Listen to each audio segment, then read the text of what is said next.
বহুকাল আগের ঘটনা। গঙ্গা নদীর ধারে হেমলগঞ্জ নামে একটা গ্রাম ছিল।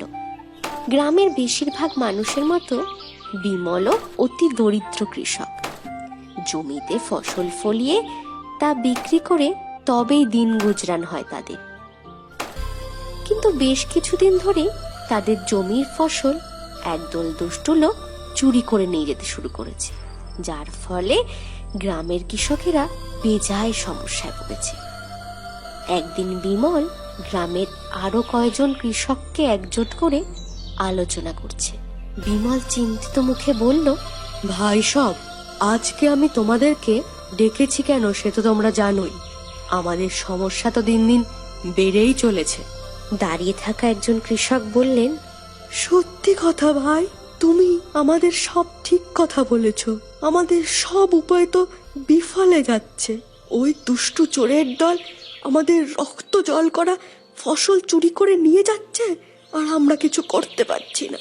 বিমল চিন্তিত মুখে বলে, আমাদের ছোট গ্রাম, গুটি কয়েক মানুষ, রাত জেগে কদিন পাহারা দেব আমরা?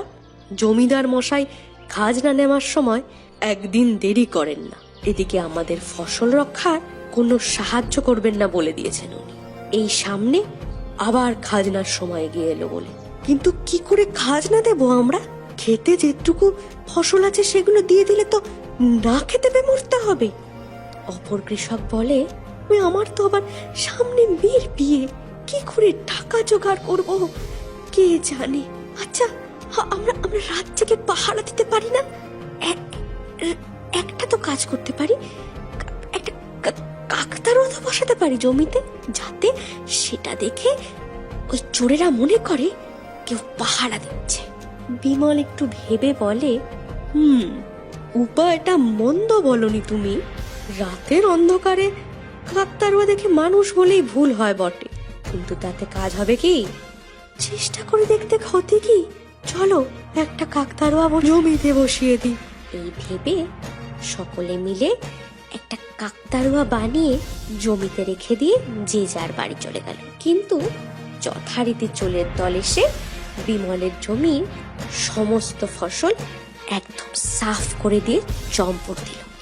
আর সকালে ঘুম থেকে উঠে সেই দৃশ্য দেখে বিমল একদম ভেঙে পড়ল। চিৎকার করে কেঁদে বলল, হায় হায় হায়, কি সর্বনাশ হলো আমার! হায় হায় হায়, আমার সমস্ত জমির ফসল চুরি করে নিয়ে গেল। এবার আমি কি করে পরিবারের সদস্যদের খাবার জোগাবো? আর আর আর খাজনাই বা দেবো কি করে? হায় হায় হায়, না, এই জীবন আর রেখে লাভ নেই। এই মুখ আমি আর কাউকে দেখাবো না। না না না, কাউকে না। এই বলে সে মনের দুঃখে কাকতারুয়ার পাশে একটা বড় গাছ থেকে ঝুলে গলায় তুলে দিল। আর তার অতৃপ্ত আত্মা গিয়ে প্রবেশ করলো ওই কাকতারুয়ার শরীরে। সেটা কেউ জানতে পারল না। রাতের বেলা কেউ ক্ষেতের মধ্যে দিয়ে যাতায়াত করলেই গা ছমছম করে ওঠে তাদের। এরপর কেটে গেছে বেশ কিছু মাস। মাঠের ফসল আবার ফলেছে। সেদিন অমাবস্যার রাত, ঘুটঘুটে অন্ধকার চারিদিকে। এমন সময় হলো কি, দুটো লোক খুব আস্তে আস্তে মাঠে ফসলের দিকে এগোচ্ছে। চারিদিকে অন্ধকার, মাঝে বিদ্যুতের ঝলক আকাশের মাঝে দেখা যাচ্ছে। একটা লোক বলল ধীর কণ্ঠে, ভাই, কি কোনোটা অন্ধকার আজকে, দেখ, অন্ধকারে যে কিছুই দেখা যাচ্ছে না। অপর লোক উত্তর দিল, যা বলেছিস ভাই, সকালে তো দেখে গেছিলাম মাঠে ফসলে ভরে আছে। এইসব ফসল কেটে বিক্রি করলে আবার টাকায় আমাদের পকেট ভরে উঠাবে, আগেরবার যেমন হয়েছিল। প্রথম লোক বলল, হ্যাঁ, তাড়াতাড়ি চল, নইলে আবার ভোরের আলো ফুটলে গ্রামবাসীরা আমাদের পিটিয়ে মেরে ফেলবে। এই বলে অন্ধকারের মধ্যে হেঁটে হেঁটে ক্ষেতের মধ্যে এগিয়ে আসতেই তারা দেখলো কাকতারুয়াটা দাঁড়িয়ে আছে। প্রথমে একটু চমকে গেল, পরে হেসে বলল, ওরে বাপরে, ভয় পেয়ে গেছিলাম প্রথমে। ওরে বুঝলাম এটা তো একটা বড় একটা কাকতাড়ুয়া। গ্রামের বোকা লোকগুলো ভেবেছে এটা দেখে আমরা হেব্বি ভয় পাবো, যেন এটা হাঁটতে চলতে পারে। অপর লোক কিছু একটা শব্দ শুনে বলল, "এই ভাই, কিসের একটা শব্দ হলো না? যেন কিছু একটা হাঁটছে।" হ্যাঁ, আমিও পেলাম। ও ও ও কিছু না, ক্ষেতের ইঁদুর হবে, ক্ষেতের ইঁদুর, কিছু না। হঠাৎই বিদ্যুতের ঝলকানি হতেই দুজনে দেখে কাকতাড়ুয়াটা ওদের পিছনে এসে দাঁড়িয়েছে। এই ভাই, কাকতাড়ুয়াটা তোর থেকে অনেক দূরে ছিল না, হঠাৎ এগিয়ে এলো, তোর পিছনে এলো কি করে? কই কই কই? ওরে বাবারে, ওরে বাবারে, এ তো ভুতুরে কাণ্ড। এত এগিয়ে এলো কি করে কাকতাড়ুয়াটা?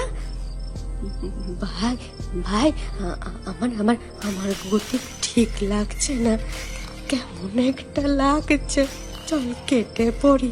হঠাৎই কাকতাড়ুয়ার ভেতর থেকে ফ্যাস ফ্যাসে গলায় কথা বেরিয়ে আসে, পালাবে কেন? ক্ষেতের ফসল না নিয়ে পালাবি? নে, ফসলগুলো কেটে নে। ওরে বাবারে, ওরে বাবারে, কাকতাড়ুয়া কি করে কথা বলছে? না না না না না, ফসল নেব না, আমরা আমরা আমরা চাই না ফসল, ছেড়ে দাও আমাদের, ছেড়ে দাও গো। কাকতাড়ুয়া ততক্ষণে প্রথম লোকটাকে নিজের লম্বা হাত দিয়ে ধরে ফেলেছে আর বিভৎস গলায় বলছে, কেন রে, এত ভয় কেন এখন? যখন রাতের অন্ধকারে গ্রামের গরিব লোকেদের রক্ত জল করা ফসল চুরি করে নিয়ে পালাস, আজ তোদের জন্য নিরপরাধ মানুষের জীবন শেষ করে দিতে হয়, তখন মনে থাকে না?